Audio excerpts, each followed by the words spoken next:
Kalau kita nggak tahu bukan berarti Allah nggak tahu kan? Kita yang nggak tahu, Allah tahu. Karena Allah alimun, basirun, khabirun. Maha tahu, maha melihat, maha teliti, latifun, sami'un. Allah maha kuasa. Jadi kalau kita nggak tahu caranya bukan berarti dia nggak bisa. Serahin aja sama Allah. Ketika kita serahin sama Allah, Allah nggak mungkin ngecewain kita. Kenapa? Allah nggak pernah ngecewain hamba. Kita aja ke teman kalau udah diserahin satu amanah, kita berusaha untuk bikin dia terkesan, nggak sampai bikin dia kecewa. Apalagi Allah. Hanyutkan bayimu ke sungai Nil supaya selamat dari Fir'aun. Setelah Allah kuatkan hati ibunya, akhirnya karena ibunya soleha, hanyutin bayinya ke sungai Nil. Berharap selamat dari Fir'aun.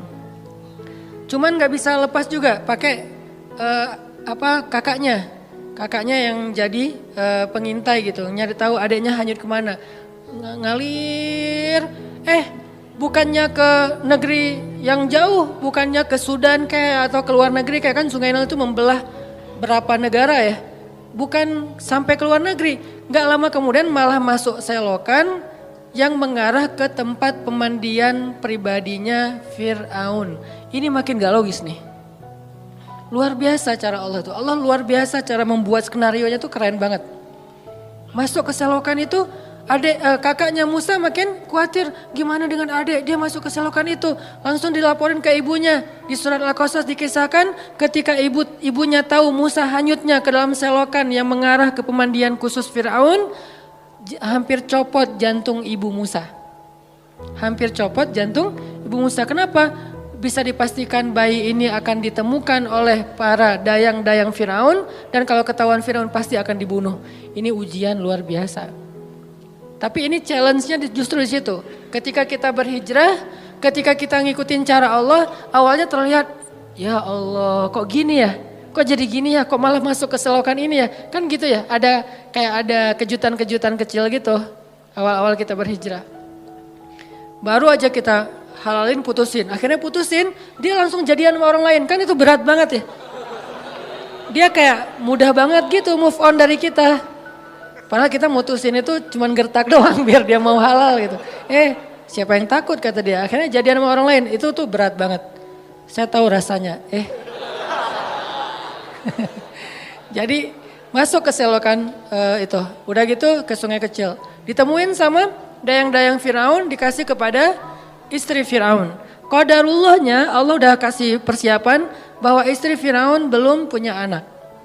Sehingga ketika dibuka tuh tabut, keranjang yang ada bayi Musa, dibuka dilihat oleh istri Fir'aun. Allah bilang di surat Toha, wa alqaitu ilaika mahabbatan minni. Aku masukkan untukmu cinta dariku. Maksudnya apa? Tiba-tiba istri Fir'aun jatuh hati kepada bayi Musa. Siapa yang bikin dia jatuh hati? Allah. Sebagaimana Halimatus Sa'diyah jatuh hati kepada bayi Muhammad untuk menyusuinya secara gratis, begitulah istri Fir'aun jatuh hati kepada bayi Musa dan mau mengangkatnya sebagai anak tanpa bertanya siapa dan dari mana asal usulnya. Wa alqaitu ilaika mahabbatan minni. Gini cara Allah nolong hambanya. Fa'awanya tuh Allah datangkan orang yang mencintai kita. Tiba-tiba ada aja yang anggap kita kayak keluarga barunya.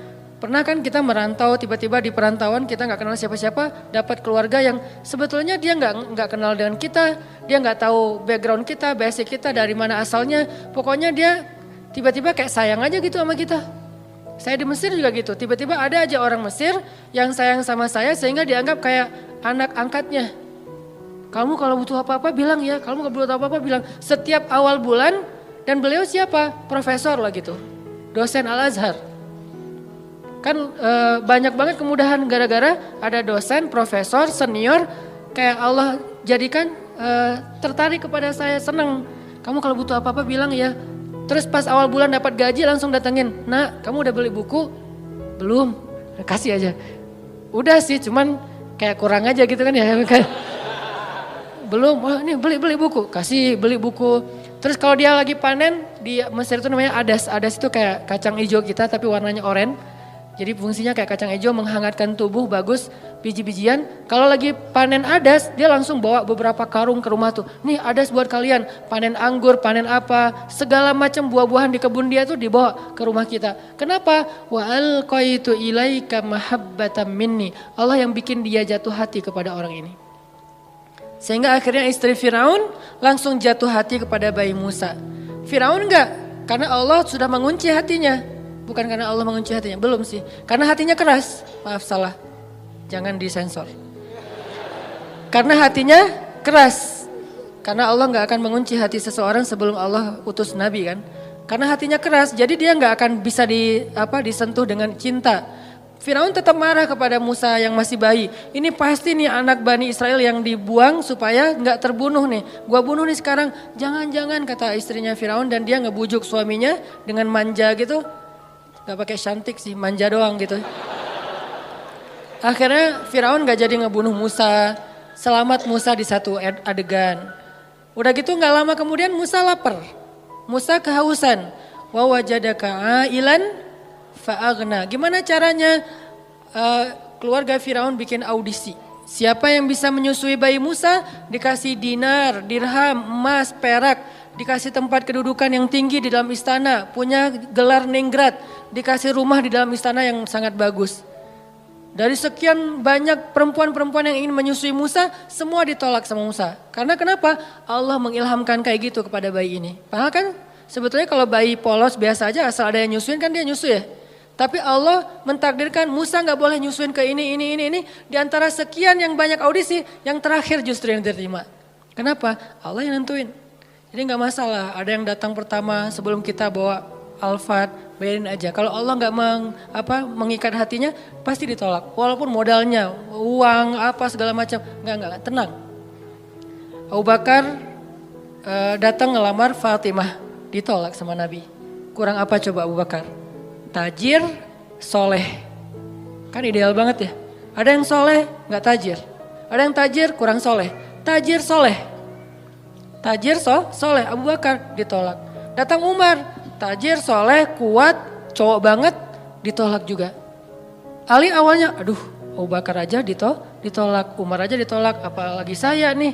Akhirnya kayak Ali cuma ngelewat doang depan rumah Nabi. Lewat lagi. Dipanggil sama Nabi, Ali kenapa? Enggak ya Rasulullah gitu. Ali, kamu pengen menikahi Fatimah? Terserah sih.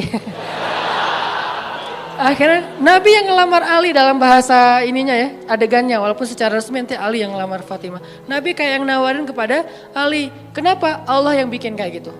Jadi gak usah pesimis.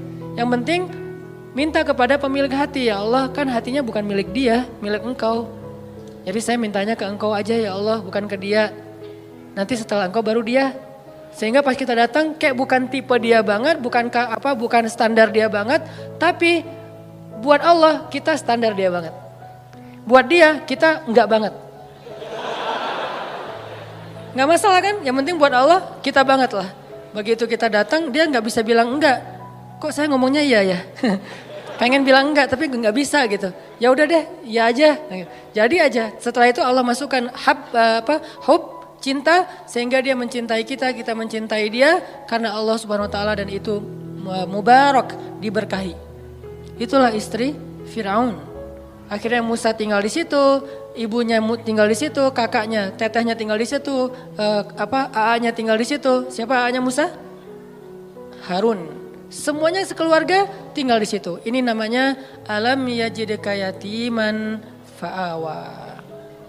Allah yang bikin skenario yang kayak gitu. Ismail juga kayak gitu.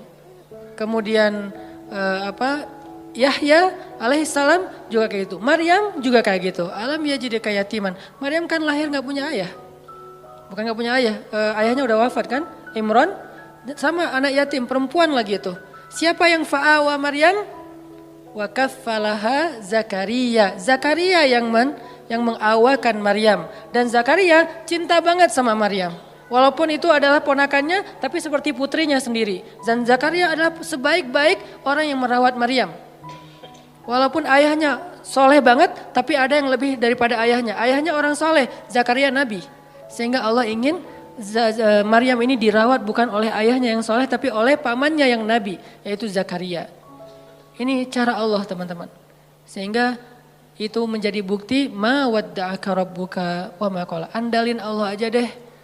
Kita mau hijrah, kita mau ganti kerjaan, kita mau dapetin pasangan, kita mau punya anak, kita mau, udah bilang aja sama Allah. Ada mau apa aja bilang aja sama Allah. Selama yang kita inginkan itu kebaikan, Allah malu untuk gak mengabulkan keinginan kita. Gak mungkin gak dikabulkan, pasti. Kenapa saya bilang pasti? Allah sendiri mengatakan, uji budak da'watad da'i idza da'an. Kalau ada yang berdoa sama aku, curhat sama aku, ujib. Aku pasti akan nge-replay, akan ngerespon, akan ngejawab, akan nge-read. Gak mungkin enggak. Pasti dibalas sama Allah SWT. Kalau teman, pasangan, geng gak ngebalas WA, biasalah itu. Tapi kalau Allah gak mungkin enggak. Pasti di-read langsung dibalas sama Allah. Cuman balasnya Allah apa? Kadang dibalas dengan yang sama persis dengan yang kita minta. Kadang dibalas dengan yang lebih baik dari yang kita minta. Yang enggak dikasih yang sebaliknya yang buruk dari yang kita minta. Nggak mungkin. Kalau nggak sama lebih baik antara dua itu. Dan dua-duanya untuk. Alam yajidaka yatiman fa'awa. Nanti wawajadaka dhallan. Wawajadaka dhallannya Nabi, mungkin teman-teman pernah dengar penjelasan dari Ustaz Abdul Somad. Saya pengen membandingkan aja. Kalau Nabi kasusnya kayak gitu, pernah tersesat di sebuah perjalanan dari Mekah ke daerah Syam, kemudian Allah tunjukkan jalan supaya sampai ke kota yang dituju. Nah kalau Nabi Musa pernah juga tuh, kapan? Pas Nabi Musa nggak sengaja ngebunuh orang Mesir. Orang Mesir berantem sama orang Bani Israel. Cuman orang Mesirnya kayak zalim gitu, dia terlalu sombong. Akhirnya didorong sama Musa meninggal kan? Walaupun Musa nggak sengaja sih. Dorong, kamu apa-apaan sih, mati kan? Musa juga kaget, kenapa nih? Gitu, kayak nggak sengaja gitu. Jangan-jangan setan. Akhirnya Musa bilang, ya Allah bukan kerjaan saya, kerjaan setan. Jadi boleh kan nyalahin setan. Bilang setan, salah saya apa? Ya salah kamu setan gitu. Ya. Akhirnya meninggal. Musa lari karena dia membunuh orang Egyptian, orang Kipti. Lari kemana? Nggak tahu kemana. Cuman berdoa, ya Allah beri saya petunjuk dalam perjalanan ini. Jalan aja pokoknya kemana kaki melangkah deh ikutin aja tuh. Nggak ada nih lihat Google Map dulu atau mau kemana dulu bikin itinerary dulu. Kayak kita trip atau traveling yang udah jelas tujuannya. Ada travel agentnya, ada budgetingnya udah segala macam. Enggak, pokoknya jalan aja kemana kaki melangkah ikut aja terus.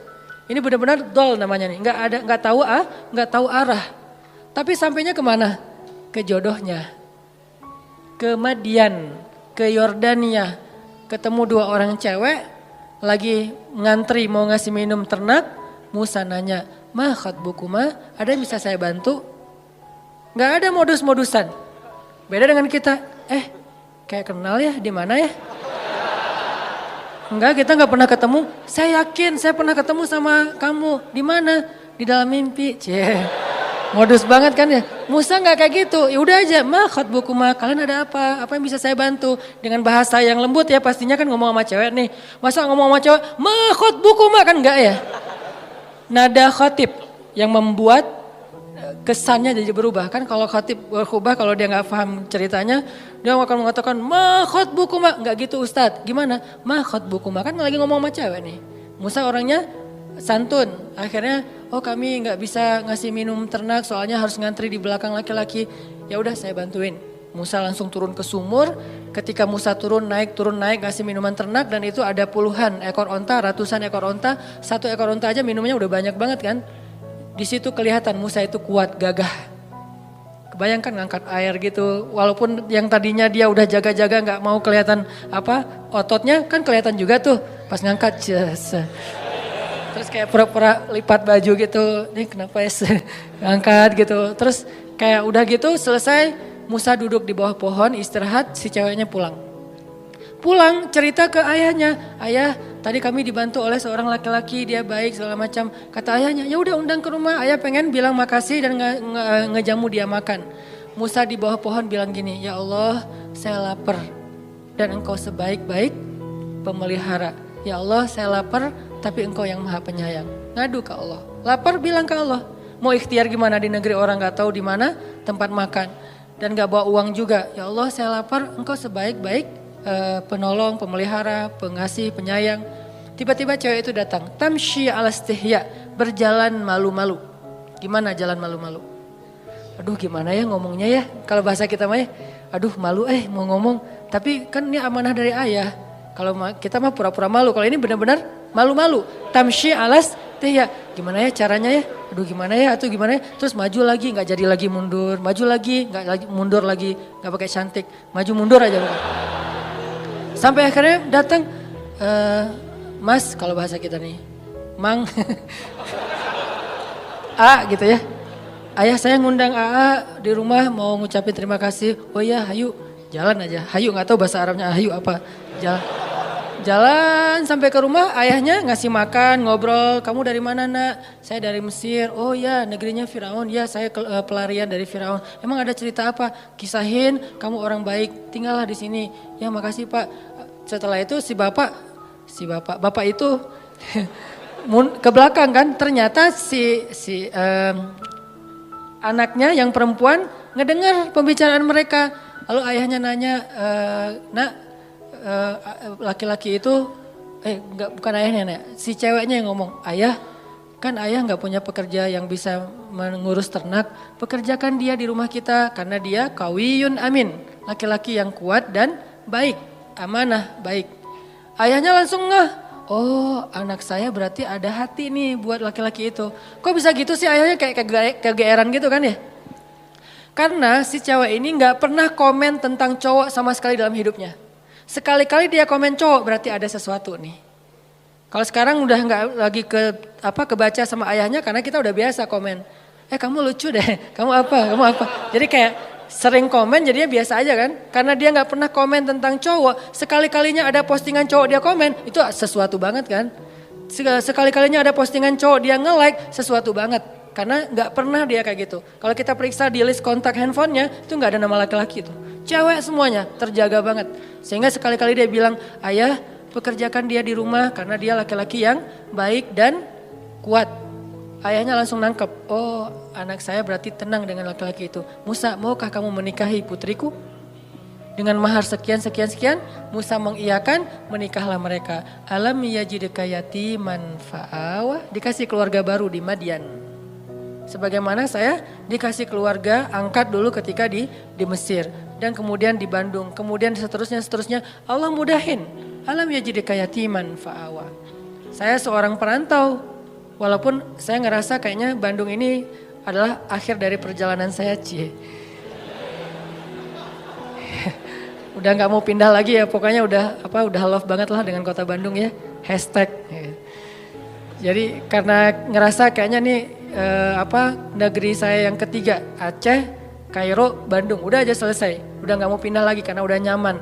Tapi saya ngerasa dulu ke Kairo sendiri, kemudian ke Bandung nggak kenal siapa-siapa, selalu kasusnya alam yajidka yatiman fa'awa, yatiman fa'awa itu berulang kali loh teman-teman. Pasti teman-teman juga ngalamin. Itu bukti ma wadda'aka rabbuka wa ma qala.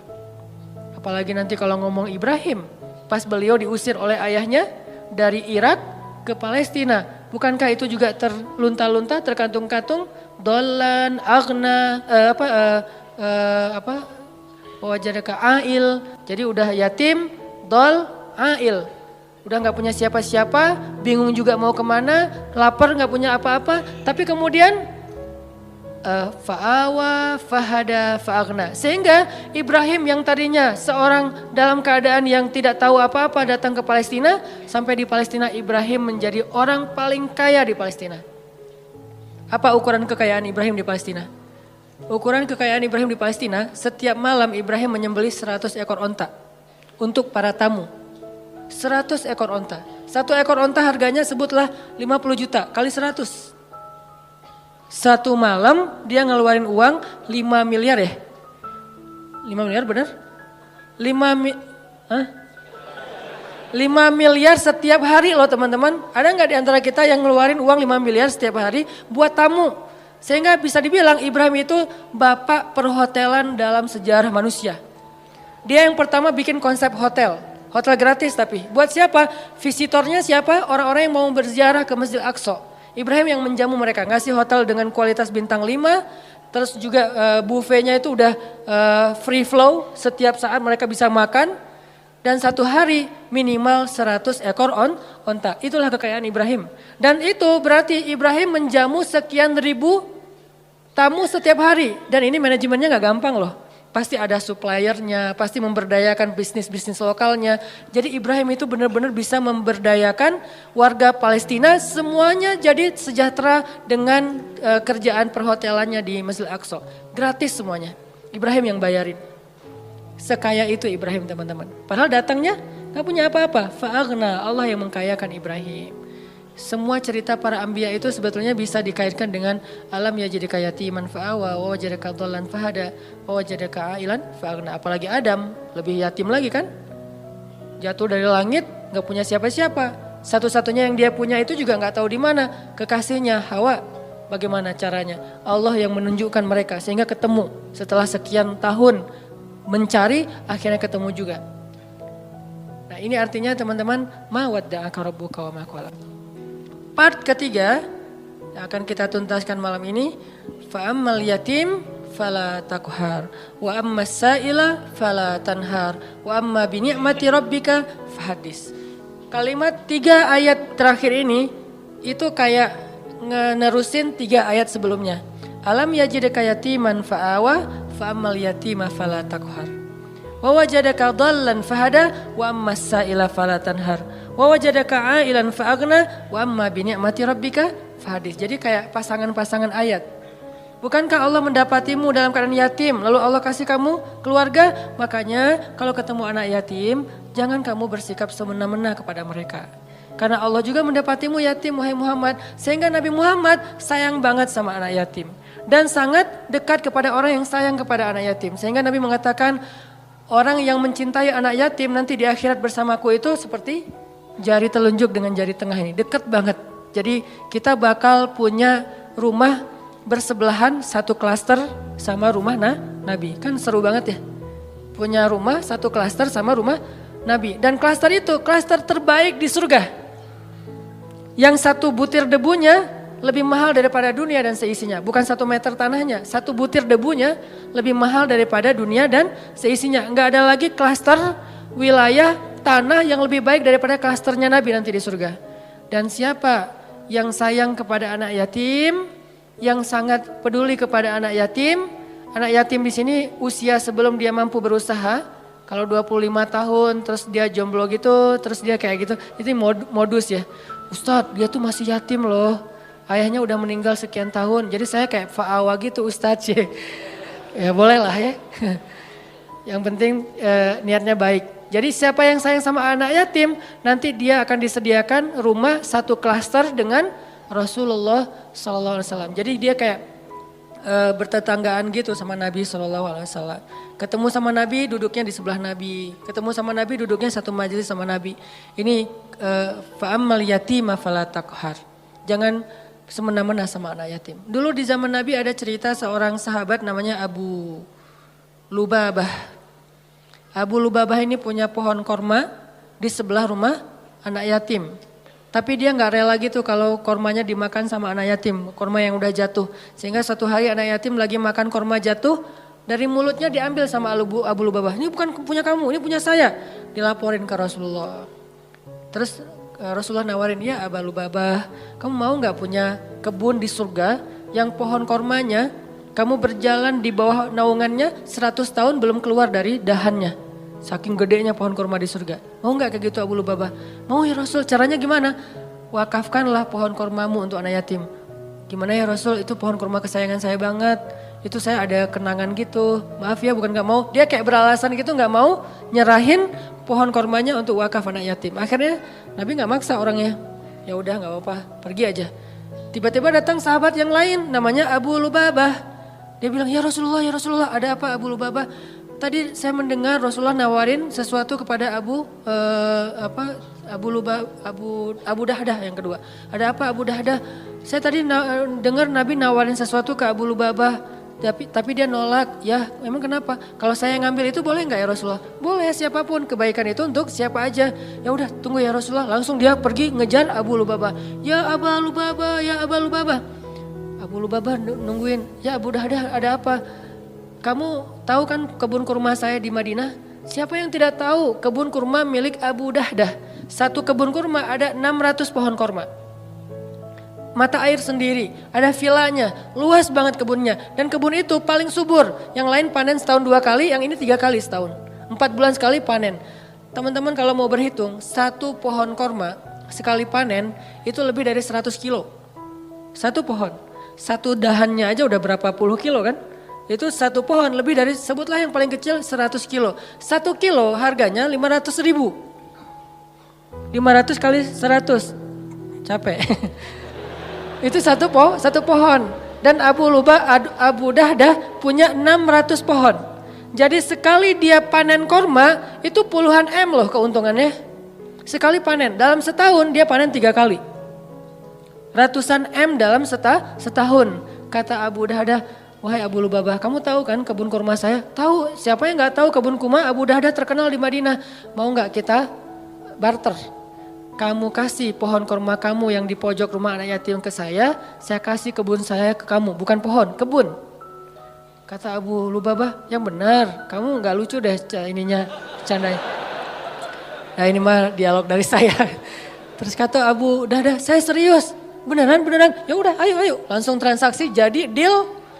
Mereka kemudian pergi ke rumah anak yatim, wahai anak yatim, kata Abu Dahdah, mulai sekarang pohon ini Bapak wakafin buat kalian, makanlah sesuka kalian dari korma yang ada di pohon ini.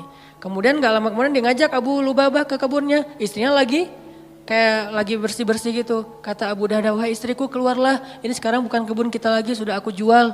Istrinya kaget, kamu jual ke siapa wahai Abu Dahdah? Kamu untung gak? Kata suaminya, untung banget. Ke siapa sih kamu jualnya? Ke Allah.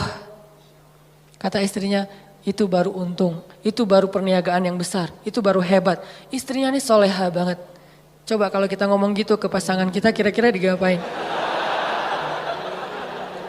Didoain ya, semoga kamu cepat. Ini istri yang soleha, ini buat cewek-cewek ya. Kadang-kadang suami itu kalau lagi semangat, kadang-kadang kan suka gak mikir ya, kasih aja. Nah kalau dia lagi gitu, tapi tetap ada batasannya juga. Cuman dengan kualitas iman Abu Dahdah dan istrinya itu emang luar biasa, inspiring banget. Istrinya malah bahagia. Ya saya udah keluar. Wah, sekarang jadi milik siapa? Abu Lubabah. Silakan Abu Lubabah. Mereka pergi meninggalkan kebun itu sama sekali nggak nyesal. Cerita ini didengar oleh Rasulullah SAW dan Nabi mengatakan, duh betapa luasnya kebun Abu Dahdah di dalam surga. Aku melihat kebun Abu Dahdah itu mudhammatan, lebat sekali, warnanya hijau tua di dalam surga. Ini makna dari fa'ammal yatima fala taqhar. Sebegitu besarnya penghargaan Allah kepada orang yang menyantuni anak yatim. Terus angle yang kedua adalah al jaza min jinsil amal. Balasan itu sesuai dengan jenis amal. Jadi kalau dia pengen dapat fa'awa, alam yajidka yatiman fa'awa, pengen dapat itu, maka caranya fa'ammal yatima fala taqhar. Siapa yang menyantuni anak yatim, Allah santuni. Siapa yang menaungi anak yatim, Allah naungi. Siapa yang meringankan hajat anak yatim, Allah ringankan hajatnya. Al jaza min jinsil amal, itu berlaku di surat Ad-Duha. Jadi itu bukan kaidah fikih akal-akalannya ulama. Karena ulama ketika membuat sebuah rumusan fikih atau persepsi fikih, itu berlandaskan pemahaman mereka terhadap ayat dan hadis kan. Ayatnya salah satunya, fa'ammal yatim fala taqhar. Hasilnya, alam yajidka yatiman fa'awa. Wa ammas sa'il fala tanhar. Kalau ada orang yang nanya, karena ada 2 tafsir nih. Ada yang bilang sa'il di sini orang yang meminta pertolongan, ada yang bilang sa'il di sini orang yang nanya jalan. Kalau ada yang nanya jalan ke kamu, lalu kamu menunjukkan jalannya, maka Allah juga akan wa wajadaka dhallan fahada. Makin sering kita ngebantu orang untuk menemukan jalan, makin sering kita dengerin curhat teman kita, makin sayang Allah untuk dengerin curhat kita. Maka sabarlah mendengar curhat temannya. Walaupun kadang-kadang emang capek sih, tapi sabarlah. Latihlah mendengar curhat teman sehingga kita jadi seorang suami yang mau mendengar curhat istri. Nanti ketika kita udah nikah, Neng mau cerita, apa? Kayak semangat gitu kan ya. Iya tadi ada cerita sama teman-teman gini-gini. Kita jadi pendengar yang baik, bukan langsung kita patahkan. Kenapa? Karena udah terbiasa di kos-kosan jadi tempat curhatnya teman-teman sekos-kosan. Sampai ibu kos juga curhatnya ke kita gitu. Iya itu yang kamar sebelah suka telat aja bayar kos-kosan. Ya ya bu, saya juga gitu ya bu. Kamu gak apa-apa soalnya kamu udah dengerin curhat. Gitu. Ya pokoknya jadi orang yang wa masaila fala tanhar. Jadi kalau ada orang yang nanya ke kita, minta pertolongan ke kita berusaha untuk membantu dia, Allah juga akan berusaha membantu kita. Contohnya Nabi SAW. Nabi itu kalau ada yang minta tolong gak pernah nolak. Kalau beliau gak bisa nolong sendiri, beliau akan cari orang untuk nolong dia baru ditinggalin. Jadi gak ada yang datang langsung Nabi, maaf ya gak bisa.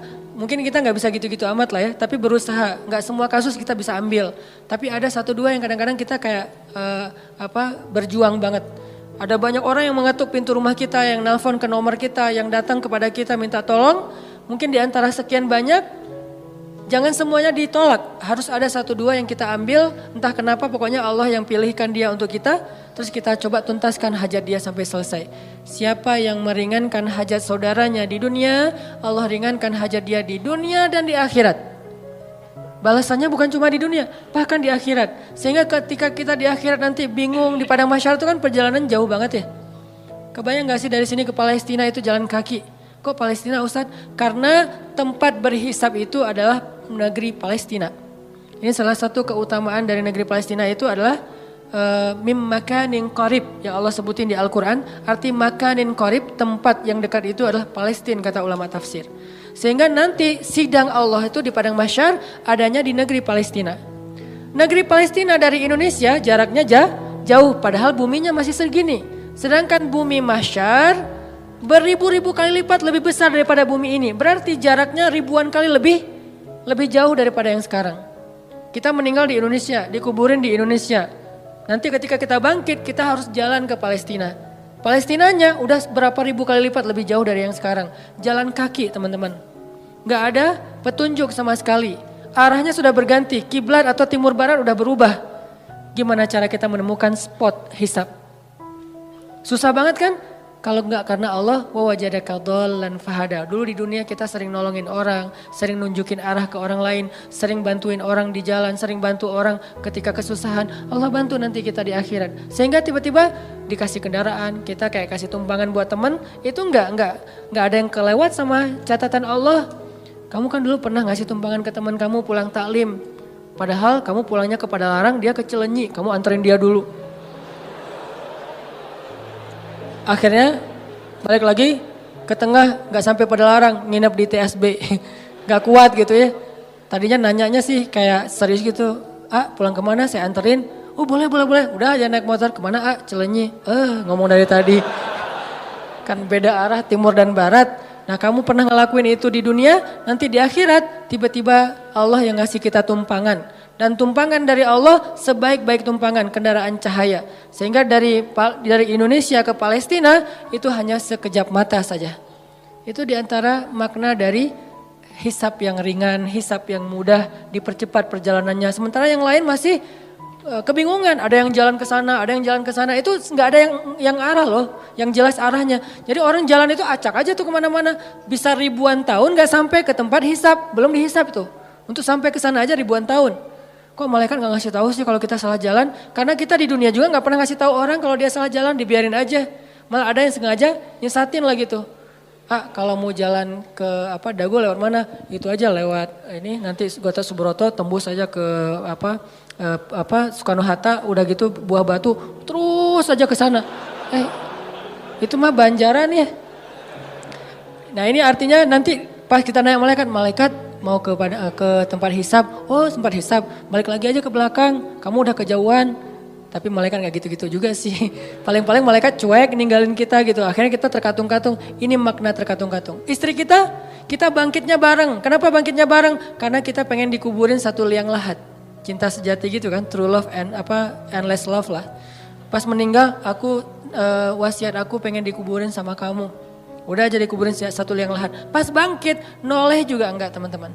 Yauma yafirrul mar'u min akhihi wa ummihi wa abihi wa sahibatihi wa banihi likulli imri'im minhum yauma idzin sya'nun yughni. Kita bangkit bersebelahan tapi enggak noleh. Kok bisa gitu Ustaz, nggak kenal? Kenal, tapi nggak peduli. Kok nggak peduli? Saking takutnya kita tentang nasib diri sendiri. Sampai diibaratkan hari itu kata Allah di surat Al-Muzammil, hari ketika seorang wildana syiba, seorang anak kecil aja tiba-tiba beruban saking stresnya dia. Tapi nggak semua orang yang rambutnya beruban itu karena stres ya. Sebagiannya doang. Kalau anak kecil sampai tiba-tiba beruban berarti kan stres banget tuh hari ya.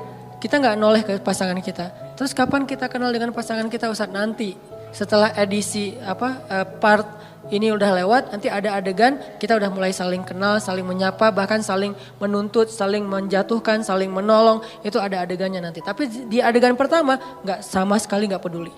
Suaminya tersesat, istrinya nggak akan nolong. Sehingga yang bisa nolong kita hari itu hanyalah apa yang hari ini kita lakuin teman-teman. Sehingga kalau kita nemuin ada sa'il itu bisa orang yang minta tolong, bisa orang yang nanya jalan, fala tanhar. Jangan bikin dia kecewa, jangan sakitin hatinya. Kalaupun kita nggak bisa bantu dia, minimal jangan sampai kita manna wal adha, menyakiti dia dengan kata-kata kita. Jangan. Setidaknya kita kalau nggak bisa tolong pun ya sudah, ya nggak bisa nolong aja. Jangan udah nggak bisa nolong, nyakitin lah gitu. Kayak kita nggak bisa nolong teman-teman di Palestina. Ya udah jangan ngomong, ngapain sih jauh-jauh? Udah nggak usah. Kalau pengen nolong yang dekat-dekat silahkan. Mau dua-duanya lebih bagus lagi. Mau yang sana juga nggak masalah. Yang penting jangan nyakitin. Jangan kita beranggapan bahwa yang di Palestina itu jauh nggak perlu ditolong. Yang di Suriah itu jauh nggak perlu ditolong. Padahal kondisi mereka itu luar biasa memprihatinkan. Bahkan dahsyat sekali keadaan mereka. Tapi kita udah nggak nolong, ngomong lagi. Jadi kalau mereka dengar kasihan.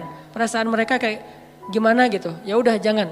Termasuk orang di sekeliling kita, keluarga besar kita. Kadang-kadang ada kakak adik kita yang minta tolong, kita kayak sebel gitu sama dia. Giliran butuh aja lo minta tolong. Jangan, udah aja diem.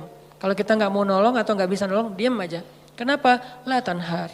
Jangan sakiti orang yang meminta pertolongan. Sehingga nanti al jaza min jinsil amal. Allah juga akan membalas kita dengan cara yang sama. Na'udzubillah min dzalik.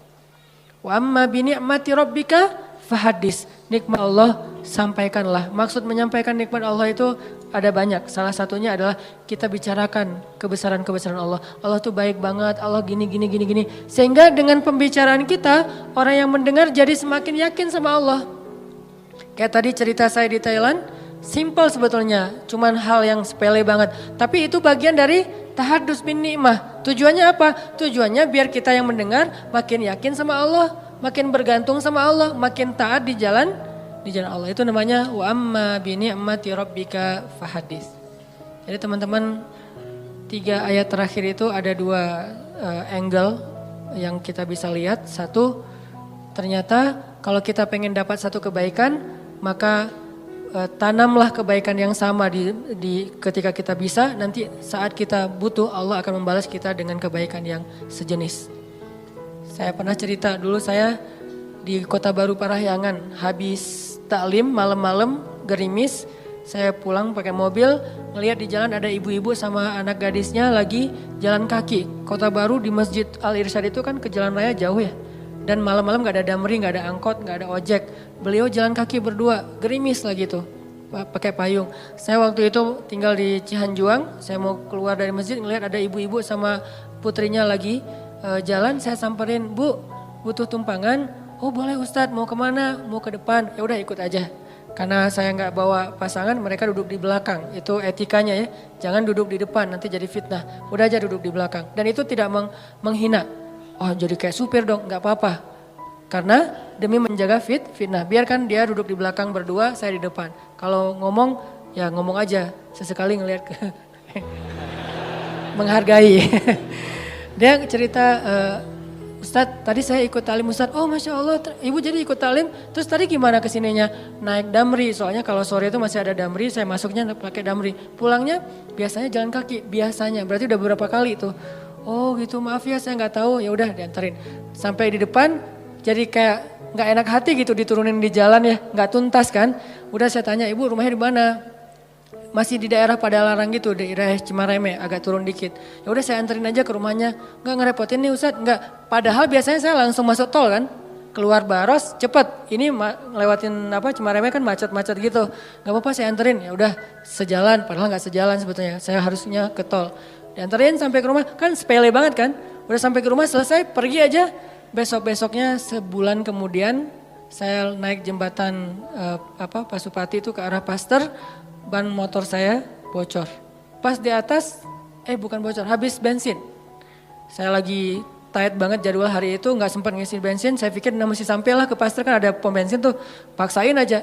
Pas di atas, pas habis, mati aja. Saya dorong, baru berapa detik saya dorong, tiba-tiba datang anak muda, nyamperin, Mas mau di step gitu. Oh boleh, di step aja mana didorongin, pakai motor dia sampai ke pom bensin, akhirnya saya bisa ngisi bensin. Saya jadi teringat, dulu saya pernah nolong orang di jalan, sekarang Allah nolong saya di jalan. Dan itu timingnya tuh pas banget. Kalau dia lebih cepat sedetik, udah gak ngelihat saya di belakang. Kalau saya lebih lebih lambat sedetik, dia gak ketemu. Allah yang bikin timingnya, saya pas habis bensin dia datang. Kalau saya lebih cepat setengah jam, saya udah sampai ke pom bensin, dorongnya kan ya, gak ketemu dia. Jadi pas banget, baru berapa detik dorong dia datang. Dan dia,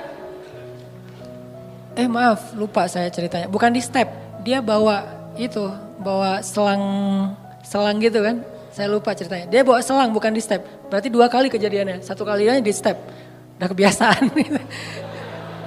Pasti ada yang nolong lagi nih. Kan saya kemarin habis nolong orang, GR gitu kan sama Allah. Benar ada yang nolong, jadi ada yang di step, yang ini bawa selang. Kan jarang banget ada anak muda kemana-mana bawa selang gitu kan.